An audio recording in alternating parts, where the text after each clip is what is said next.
Bonjour à tous et bienvenue sur cette chaîne Lins Finance. Cette vidéo est, je le souhaite, la première d'une longue série. Ici, nous parlerons essentiellement de finance au sens large, mais aussi et surtout de placement sur les marchés financiers.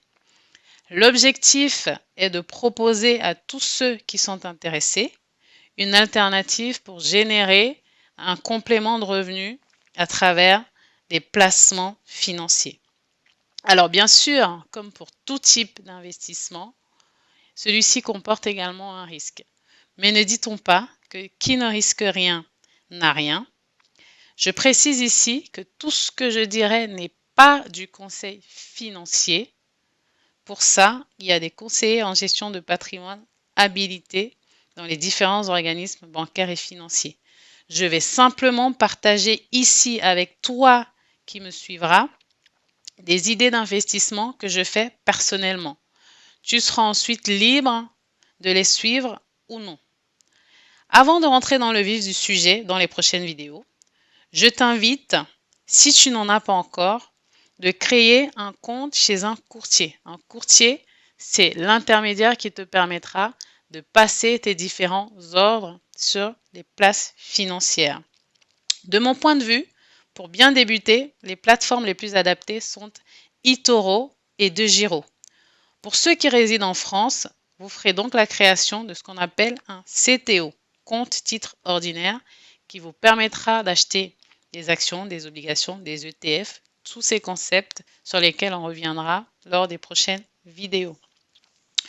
Pour parler de ces deux plateformes, eToro par exemple te donnera accès à un portefeuille virtuel si tu souhaites par exemple apprendre le trading à travers un portefeuille qui te permettra de découvrir également la plateforme et de t'exercer virtuellement.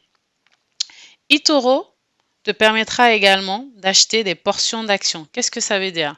Si par exemple, tu estimes que des actions comme Tesla ou Apple sont trop chères, tu peux en acheter une petite partie pour 50, 100 ou 200 $, ce que ne permet pas de faire DeGiro. Il faut avoir au moins une action. En fait, c'est par unité précise. Par ailleurs, eToro, si tu veux faire des retraits de tes fonds, te prélèvera 5 $ de frais, ce que ne te fera pas DeGiro. Pour déposer des fonds, eToro te permet de le faire par virement ou carte bancaire, alors que sur DeGiro, c'est uniquement du virement bancaire. Alors, pour ceux qui sont sur le territoire européen, par exemple, il n'y aura aucun problème.